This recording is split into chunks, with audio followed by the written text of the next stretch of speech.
House division होता है, हम वहीं से उनमें कुछ वो नैतिकता के बीज डालने की कोशिश करते हैं। हमारे सारे संस्थानों में जो हाउस के डिवीजन होते हैं, जो वर्ग बांटा जाता है बच्चों को, वो संस्कार, संस्कृति, समृद्धि, विरासत। बच्चों को पहली बात यही समझ में आती है कि संस्कार है क्या आखिर। मैं अन्य स्कूलों की बात नहीं करना चाहता कि यहाँ पर रेड हाउस, ब्लू हाउस, तो वाली बातें होती हैं, हम कुछ सीख नहीं पाते उसमें। जो बच्चा संस्कार हाउस में होगा, उसे समझ में आनी चाहिए कि संस्कार मतलब क्या है। और वही बात है कि एक अच्छा पुत्र होना, एक अच्छा पति होना, अच्छा पिता बनना, तो एक अच्छा दोस्त बनना। तो हमारी सारी कोशिश वहां होती है। पढ़ाई तो हर जगह हो जाती है, कि अगर उसके निर्माण में कुछ सहायक तत्व अगर हम जोड़ सके जीवन निर्माण में, हमारी सफलता मानी जा सकती है उसमें। हम इसी में कोशिश कर रहे हैं। लेकिन अरुणादय जी, यहाँ पे ये जानना चाहूंगा कि आखिर ऐसी कौन सी कमियां रह जाती हैं, ऐसी कौन सी बातें छूट जाती हैं जिनकी वजह से ये जो बच्चे हैं कहीं ना कहीं भटक जाते हैं? देखिए, इसमें दोष बच्चों का आप ना दें, ना हमें देना चाहिए, ना आपको देना चाहिए। हाँ, हालांकि आज हर व्यक्ति चाहता है, आपने भी देखा होगा समाज में, हर पिता चाहता है कि उसका पुत्र राम की तरह क्यों नहीं हो पा रहा है। यहाँ तुलना करते हैं कि देखो उनका बच्चा, देखो वो कितना अच्छा कर रहा है और तुम क्यों नहीं कर पा रहे। तो अगर आपने राम की बात की, श्री राम की बात की, कि अगर आपका बेटा राम की तरह बने, क्या आपने दशरथ और माता कौशल्या का धर्म निर्माण किया? हम अपनी बात भूल जाते हैं। हम क्या उससे रामत्व की उम्मीद कर लेते हैं कि वो राम क्यों नहीं बन पा रहा है। हमें जो पुट होना चाहिए हमारे जीवन में माता पिता के रूप में, कितना त्याग किया महाराज दशरथ और माता कौशल्या ने, हम वहां भूल जाते हैं।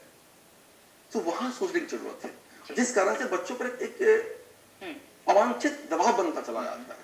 बच्चों को खिलने दीजिए थोड़ा सा। और देखिए, बबूल के पेड़ में कितना भी पानी डालें, गुलाब नहीं बन सकता। उसको जो बनना है, नियति वही है उसकी। आप एक सहायक तत्व के साथ में हो सकते हैं कि बबूल ही बने, लेकिन एक स्वस्थ पौधा बने, कम से कम बीमार तो ना बने, कम से कम हम उसकी बात करें। और आपने बिल्कुल सही कहा कि जो बच्चे होते हैं बड़ों का अनुसरण भी करते हैं। तो अगर एक हम बहुत अच्छा एग्जाम्पल भी उनके सामने रखते हैं, तो कहीं ना कहीं वो उनके जीवन में भी शामिल हो जाता है।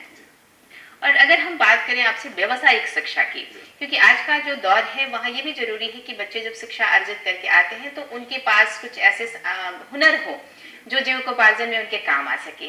आपकी क्या राय है? नहीं, आजकल तो सच कहूँ तो हम भारत क्या पूरे विश्व की बात करें, हर देश अपनी शिक्षा को रोजगारोन्मुखी की बात करने की कोशिश कर रही है। आप दूसरे देश की बात करें, चाइना की बात करें, जापान की बात करें, तो वहां इसका काम बहुत पहले से हो रहा है। हम थोड़ा पीछे जरूर है, इस पर आवश्यकता है कि थोड़ा सा हम उसको रोजगार की तरफ, जीवन के जो विभिन्न आयाम है उनकी तरफ हम मोड़े बच्चों की शिक्षा हो, तो एक सहायक सिद्ध होगा बच्चों की।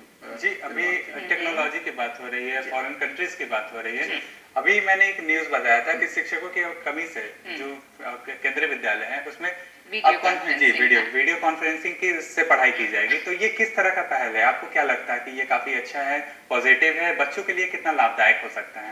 यह समाचार सुबह मैंने भी देखा है। लेकिन क्या बता दूं, ये तकनीक का अगर संयोग किया जाए शिक्षा और नैतिकता के साथ में, तो अच्छी पहल मानी जा सकती है। लेकिन उसके पहले हमें ये देखना पड़ेगा कि किन बच्चों को इसको एड्रेस करना चाह रहे हैं। क्या सुदूर गांव के जो हमारे विद्यालय चल रहे हैं, वो कोई विद्यालय हो, क्या वहाँ वो जो मूलभूत सुविधाएं हैं वो उपलब्ध हैं?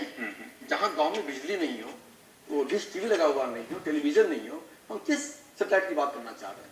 मेरे ख्याल से इस कदम के पहले हम इसको सुनिश्चित करें। जो हमारी मूलभूत आवश्यकताएं हैं शिक्षा देने के लिए, ठीक है, शिक्षक इससे रिप्लेस होंगे, एक उत्तम शिक्षक बाहर से बैठ के सबको पढ़ा सकता है, लेकिन वो पहुंचे तब तक पहले हम उसकी बात कर ले। जो एक व्यवस्था बननी चाहिए मूलभूत, जो